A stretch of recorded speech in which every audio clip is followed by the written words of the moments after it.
ఇవాళ మన ధ్యానం కోసం మొన్న ఆదివారం నాడు అన్న వాక్యం చెప్తూ ఉంటే అది ఏంటి దానియేలు గురించి చెప్పారు. అంటే అదే మనము దేవుని దగ్గరికి వెళ్ళినప్పుడు మనం ఏం సాక్ష్యం చెప్తాము. దానియేలు అయితే సింహభవనంలో నేను ఉన్నప్పుడు ప్రభువు తండ్రి వచ్చి నన్ను కాపాడాడు అని చెప్పాడు కదా, మనమే సాక్ష్యం చెప్తాము అని చెప్తున్నప్పుడు నాకు ఒక మాట జ్ఞాపకం వచ్చింది. ఏంటంటే పేతురు రాసిన మొదటి పత్రిక 4వ అధ్యాయం చూడండి. పేతురు రాసిన మొదటి పత్రిక పేజ్ నెంబరు 217.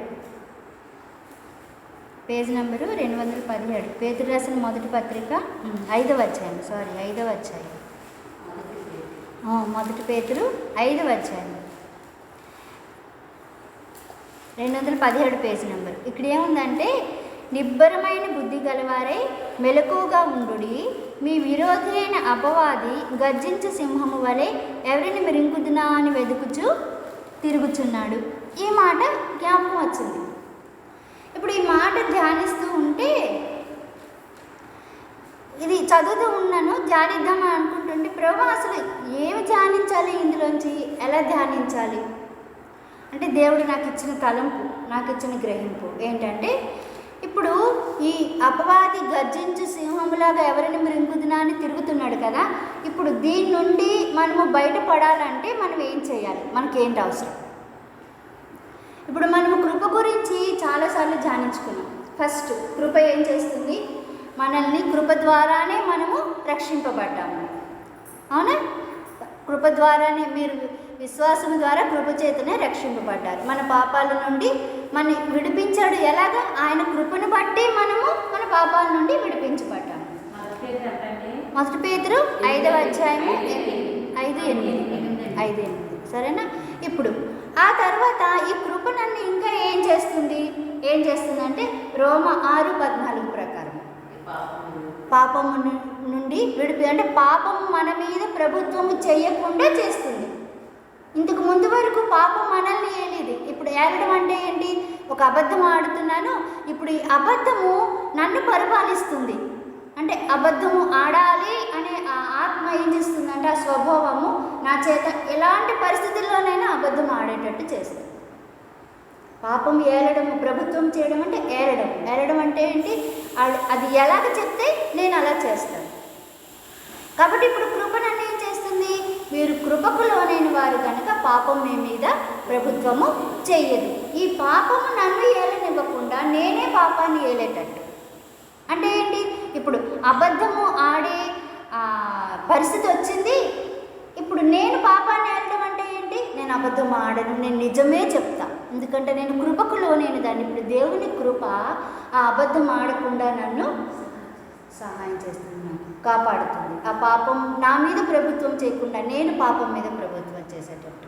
అంటే పాపము, నేను పాపానికి లోబడట్లా, పాపమే నాకు లోబడుతుంది. కాబట్టి ఇప్పుడు నాకు లోబడుతుందంటే నేను ఎలా చెప్తే అలా వింటుంది. కాబట్టి ఇప్పుడు అబద్ధం ఆడే పరిస్థితి వచ్చింది. వెనక నుంచి అపవాది ఏమంటాడు? అబద్ధం ఆడకపోతే అవ్వదు. కానీ నాలో ఉన్న దేవుని కృప నన్ను ఏం చేస్తుంది? నేను అబద్ధం ఆడకుండా నన్ను కాపాడుతుంది. ఇది ఒకటి. ఇంకొకటి, కృప ఏం చేస్తుంది మనకి మనం కిందసారి ధ్యానించుకున్నట్టు తీతు రాసిన పత్రికలో, ఈ కృప నేను దేవుణ్ణి తెలుసుకోవడం ఎలాగో, యథార్థమైన భక్తి ఏంటో, ఆ భయం ఏంటో అనేది నాకు బోధిస్తుంది. ఇవన్నీ దేవుని కృప ద్వారా జరిగేవి. ఇప్పుడు ఇంకొకటి, కృప నాకు చేసే సహాయం. కృప ద్వారా నేనేం చేయగలను అంటే, ఇప్పుడు మనం చదువుకున్నట్టు ఏంటి? గర్జించు సింహము వలె, సాతాను గర్జించు సింహము వలె ఎవరిని మృంగుదునా అని వాడు ఎదురు చూస్తున్నప్పుడు వాడి నుండి నన్ను తప్పిస్తుంది. ఇప్పుడు ఎలా తప్పిస్తుంది అంటే, ఇప్పుడు పైన వచనాలు చూడండి. పేతురు రాసిన మొదటి పత్రిక 5వ అధ్యాయము 5వ వచనం నుంచి చూస్తే, చిన్నలారా మీరు పెద్దలకు లోబడి ఉండుడి, మీరందరూ ఎదుటివాని ఎడల దీన మనస్సు అని వస్త్రము ధరించుకొని మిమ్మల్ని అలంకరించుకొనుడి. దేవుడు అహంకారాన్ని ఎదిరించి దీనులకు కృపానుగ్రహించును. దేవుడు తగిన సమయమందు మిమ్మల్ని హెచ్చించినట్లు ఆయన బలిష్టమైన చేతి క్రింద దీన మనస్కులై ఉండుడి. ఎందుకంటే ఆయన మిమ్మల్ని గూర్చి చింతించుచున్నాడు గనుక మీ చింత యావత్తు ఆయన మీద వెయ్యుడి. నిబ్బరమైన బుద్ధి గలవారే మెలకుగా ఉండుడి. మీ విరోధి అయిన అపవాది గర్జించి సింహం వలె ఎవరిని మృంగుదునా అని వెతుకుచూ తిరుగుచున్నాడు. ఇప్పుడు ఈ పై వచనాలు ఏంటి చదువుకున్నామంటే అపవాది స్వభావం ఏంటి? గర్వించడం. అర్థమవుతుందా? అపవాది సాతాను స్వభావము గర్వించడం. అంటే ఎప్పుడు నేను గర్విస్తాను. అందుకని కింద వచనాల్లో ఇప్పుడు 5వ వచనం నుంచి 7వ వచనం వరకు చూస్తే ఏముంది? ఆయన తగిన సమయమందు దేవుడే మనల్ని హెచ్చించినట్లు. మనల్ని హెచ్చించేవాడు ప్రభువు. కాబట్టి ఒకవేళ ప్రభువు నన్ను హెచ్చించుకుంటా, నన్ను నేను హెచ్చించుకున్నాను అనుకో, అంటే నేను గర్వపడుతున్నాను. ఎప్పుడైతే నాలో గర్వం వచ్చిందో వెంటనే నేను సాతానికి చోటించాను. ఎందుకు?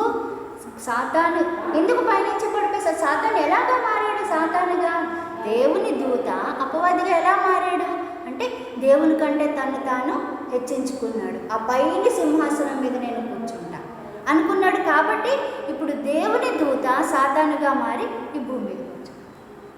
అర్థమవుతుందా? అలా ఎప్పుడైతే నన్ను నేను హెచ్చించుకుంటానో అప్పుడు నేను సాతానికి వెల్కమ్ చెప్పినట్టు, రా సాతానా, నువ్వు నేను ఫ్రెండ్స్.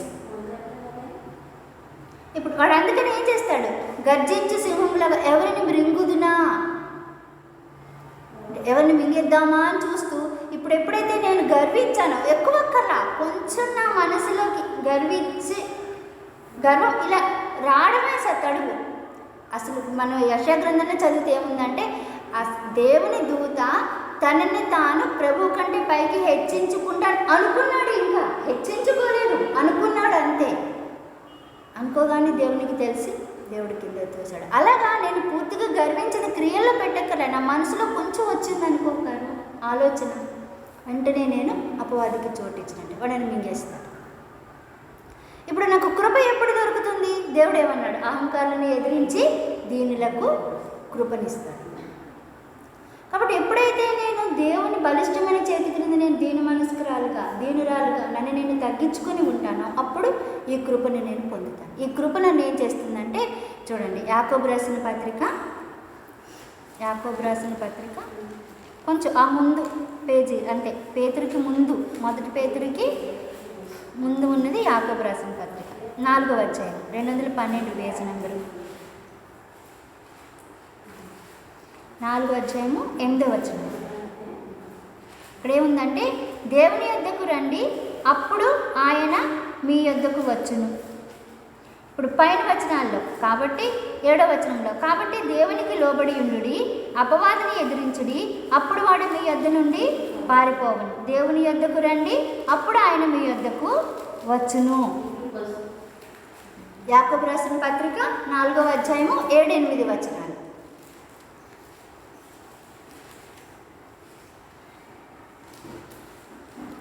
సరేనా?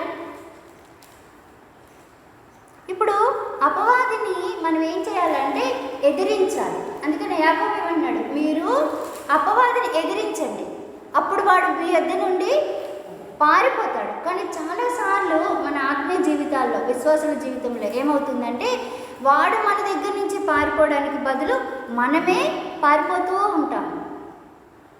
మనం దేనికి భయపడని చెప్పండి? దేవునికి తప్ప అన్నిటికీ భయపడతాం. అందుకనే అపవాది అంటే మనకు భయం. వాడు మన దగ్గర నుంచి పారిపోవాల్సింది పోయి మనం వాడి దగ్గర నుంచి పరిగెడుతూ ఉంటాం. కానీ జాక్పనన్ గారు అన్నట్టు ఎవరైతే దేవునికి భయపడతారో వాళ్ళు ఈ భూమి మీద ఉన్న ఇంకా దేనికి భయపడాల్సిన అవసరమే లేదు. ఒక పాము వచ్చినా భయపడము, ఒక తేలు వచ్చినా భయపడము, కరోనా వచ్చినా భయపడము, జ్వరం వచ్చిన దేనికి అసలు నా జీవితంలో నాకు అసలు దేనికి భయము అనేది ఉండనే ఉండదు. నేను ఒక్క దేవునికి భయపడితే. ఒకవేళ నేను దేవునికి భయపడలేదనుకో అప్పుడు మిగతావన్నీ ఇప్పుడు మనం చదువుకునే ఈ లిస్ట్ ఏది ఉందో చూడండి, వాటన్నిటికీ మనం భయపడుతూనే ఉంటాం. అందుకని ప్రభు ఏమన్నాడు? మీరు అపవాదిని ఎదిరించండి, అప్పుడు వాడు మీ దగ్గర నుండి పారిపోతాడు. ఇప్పుడు అపవాదిని ఎదిరించాలంటే నేను ఎలా ఎదిరిస్తాను? అందుకే ఉన్నాడు, మీరు దేవునికి లోబడి ఉండుడి. నేను దేవునికి లోబడి ఉంటే, ఆయన ఎద్దుకు వచ్చి ఆయనకి లోబడి ఉంటే అప్పుడు ఆయన కృప నాకు దొరుకుతుంది. ఈ కృప నన్ను ఈ గర్జించు సింహంలాగా మింగుదామని తిరుగుతున్న సాతాన్ని ఎదిరించే శక్తిని నాకు ఇస్తుంది. ఇప్పుడు ఎందుకు మనము సాతాన్ని ఎదిరించలేకపోతున్నాము, అపవాదిని మనం ఎందుకు ఎదిరించలేకపోతున్నాము, దాన్ని ఎందుకు మనం లోబడిపోతున్నాము అంటే మనకి ఎక్కడో ఒక చిన్న గర్వించే ఆలోచన మనకి వచ్చి ఉంటుంది.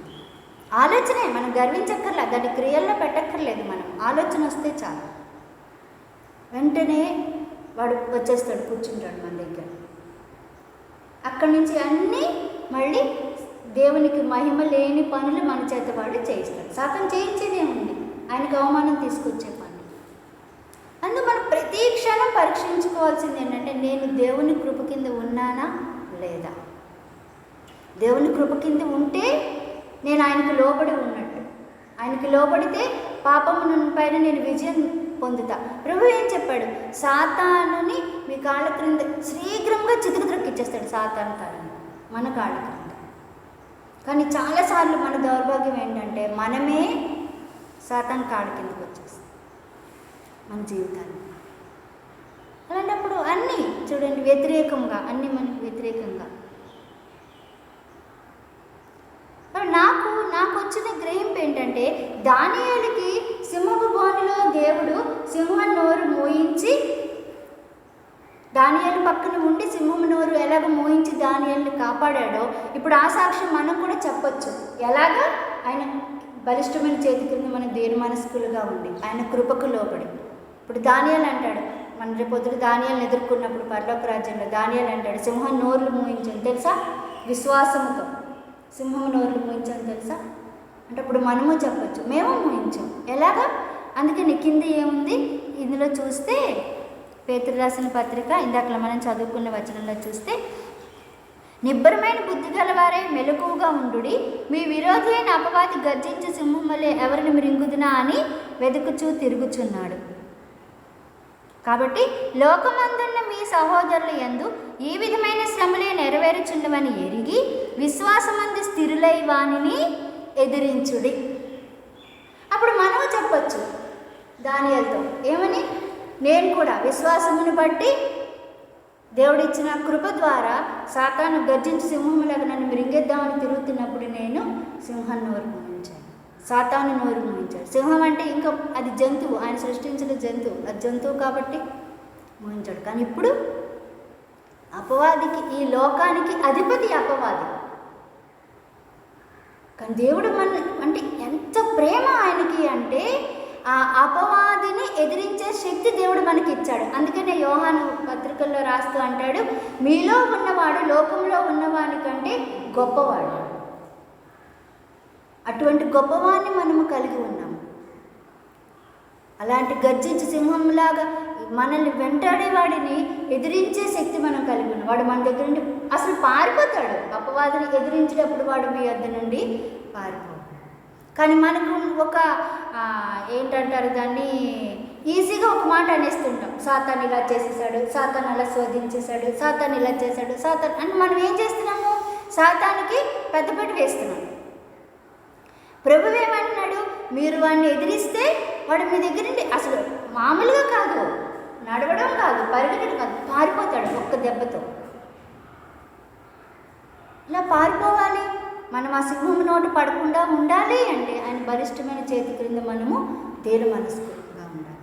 ప్రభు చెప్పినట్టు అహంకారాన్ని ఎదిరించి ఆయన దీనికి కృపని ఇస్తాడు. ఆ కృప మనకి ఉంటే, నాకు ధ్యానిస్తుంటే అనిపించింది, ఆ కృప మనకి ఉంటే ఎన్ని లాభాలో.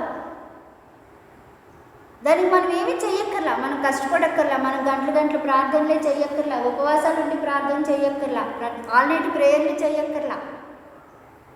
మనం చేయాల్సిందల్లా ఆయన సన్నిధికి వచ్చి మనల్ని మనము తగ్గించుకోవడం. ప్రభా నా వల్ల కాదు నాయన, ఏది చేయాలన్నా నువ్వే చేయాలి, నా వల్ల కాదు, నేనేమి చేయలేను, నేను ఇలా జీవించాలంటే జీవించలేను, కాబట్టి ఇప్పుడు నీ కృప నాకు కావాలి, నీ ఆత్మతో నన్ను నింపు, నువ్వు ఎలాగ జీవించావో అలాగే నేను జీవించాలి, నువ్వు నాకు సహాయం చేయి. మనము అంటే నేను ఏ స్థితిలో ఉన్నానో ఆ స్థితి నేను తెలుసుకుంటే నేను జయించగలను. నేను ఎంత తగ్గిపోయిన స్థితిలో నేను ఉన్నాను, ఎంత నీచమైన స్థితిలో ఉన్నాను, ఎంత దౌర్భాగ్యపు స్థితిలో నేను ఉన్నాను నేను తెలుసుకుంటే అప్పుడు నేను దీన్ని జయించగలను. నాకు అన్నీ తెలుసు. చాలామందికి ఉంటుంది దేవుని అత్యంత కృపను బట్టి మన మందిరంలో ఇది లేదు, కానీ చాలామందికి ఏముంటుందంటే నాకు బైబిల్ తెలుసు, లేకపోతే నేను ఎక్కువ ప్రార్థన చేస్తాను, లేకపోతే ఆరాధన బాగా చేస్తాను, లేకపోతే మందిరంలో పరిచర్య చేస్తాను, లేకపోతే నేను పాటలు పాడుతాను, ఇలాంటివన్నీ. అంటే నాకు అన్నీ తెలుసు, అంటే నాకు ఇది బాగా వచ్చు, నేను ఇది బాగా చేయగలను, ఇప్పుడు వంటలు నేను బాగా చేయగలను, ఇలా నేను అనుకున్నానా నేను దేవుని కృపకు దూరమే. అప్పుడు నేను అనుకోవడమే వాడు నన్ను మింగేశాడు సగం. ఆ ఆలోచన నాలో రావడమే సాతాను నన్ను సగం మింగేశాడు. ఇప్పుడు మిగతా సగం ఎలా మింగుతాడు? దాన్ని నేను క్రియల్లో పెట్టడం వల్ల. ఇప్పుడు నేను వంట చేస్తున్నాను, నాకు ఒక విధమైన గర్వం వచ్చింది, నేను బాగా చేస్తాను, మందిరంలో నేనే చేస్తున్నాను. ఇప్పుడు దాన్ని ఎలాగా అది సగం మింగేశాడు. ఇప్పుడు పూర్తిగా ఎలా మింగుతాడు? ఇప్పుడు నేను దాన్ని క్రియల్లో పెట్టి ఏమంటాను, ఎవరైనా వస్తే ఇలా చేస్తే, ఇలా కాదు, ఇలా సరిగ్గా చేయలేదు, నువ్వు ఇక్కడ బాగా చేయలేదు, నువ్వు టైంకి రాలేదు, లేకపోతే అది లేదు ఇది లేదు, సణుకుతూ ప్రతి ఒక్కరిని వేలెత్తి చూపిస్తూ వాడు ఎలా చేసినా కూడా దాన్ని బట్టి నేను దేవుణ్ణి మహిమపరచకుండా నన్ను నేను మహిమపరచుకున్నాను. నాకు వచ్చు కాబట్టి నేను నీలో ఉన్న లోపాన్ని నేను ఎత్తి చూపిస్తూ ఉంటాను. ఇది పూర్తిగా మింగేసినట్టు. అప్పుడు మళ్ళీ నాకు అసలు గ్రహింపు రావాలి. ఫస్ట్ నేను దేవునికి దూరం అయిపోయాను, నాకు దేవుని చేయి నేను వదిలేశానని నాకు గ్రహింపు రావాలి. నేను దేవుడి దగ్గరికి రావాలి, ఆయన దగ్గర ఒప్పుకోవాలి, అది విడిచిపెట్టాలి. ఈ లోపల పుణ్యకాలం కాస్త గడిచిపోతుంది. నేను బతుకుంటానో ఉండనో అసలు. ఇప్పుడు దేవుని దగ్గరికి వెళ్ళి నేను ఏం చెప్తాను? ప్రభు అంటాడు, నీకు నా కృపనిచ్చాను, కానీ నువ్వేం చేసావు? సాతాను చేతిలో వాడు. అందుకు మనం ప్రతి క్షణం కూడా అప్రమత్తంగా, తిమోతికి రాస్తూ పౌలు అంటాడు, మంచి సైనికుని వల్ల. నేను చాలాసార్లు చెప్పాను, సైనికులు ఏం చేస్తారు? ఇప్పుడు మన బోర్డర్ దగ్గర ఉంటారు సైనికులు, వాళ్ళు అసలు నిద్రపోరు. ఎంత వర్షం అవ్వని, చలి అవ్వని, ఎండ అవ్వని, ఆ చెట్ల మధ్యలో వాళ్ళు శత్రువులకి కనిపించకుండా ఉండడానికి ఆ ఆకులు వాళ్ళు తొడుక్కుని డ్రెస్ మీద ఆకులు వేసుకుంటారు. అవి వేసుకుని ఆ చెట్ల మధ్యలో వాళ్ళు పడుకుని ఇంక 24 గంటలు చూస్తూనే, వాళ్ళ డ్యూటీ ఉన్నంతసేపు ఆ బోర్డర్ వైపు చూస్తూనే ఉంటారు, ఎవరు వచ్చేస్తారు, మంచి సైనికులు ఉండాలి. అలాగ మనము ఉండాలి. మనం అలాగ లేకపోతే అపవాది ఎలా వచ్చేస్తాడో తెలియదు. జాకునన్ గారు అంటారు, ఇప్పుడు తలుపులు వేసేసి ఉన్నాయి గదిలోని, మనం ఊరికి వెళ్ళాం, మొత్తం నీట్గా చేసేసుకుని వెళ్ళిపోయాం. ఇంటికి వచ్చేసరికి చూస్తే ఎలా ఉంటుందో, 10 రోజుల తర్వాత వచ్చావనుకో, మొత్తం దుమ్ము, అన్నిటి మీద దుమ్ము పేరుకుపోయి ఉంటుంది. ఇది నేను టెస్ట్ చేసి చూసాను కూడా. నేను ఒకసారి మేము వేసవికాలం సెలవులకు వెళ్ళినప్పుడు ఈ గది మొత్తం కడిగేసాం. మొత్తం రేకు పైనుంచి ఆ పైపులు అన్నీ తడిగుడ్డ శుభ్రం కడిగేసి అన్నీ కడిగేసి నీట్గా పెట్టి వెళ్తే, నేను ఇంటికి 10 రోజులు 15 రోజుల తర్వాత ఇంటికి వచ్చి చూసేసరికి అన్నిటి మీద దుమ్ము. ఎక్కడి నుంచి వచ్చింది? జాకునన్ గారు అంటారు, సాతాను ఇలా వస్తాడు. ఎలాగా? అలా గర్వం మనలోకి తీసుకొచ్చి, మనకు తెలియదు. చూడండి, సామెత ఉంటుంది, చాపు కింద నీరు.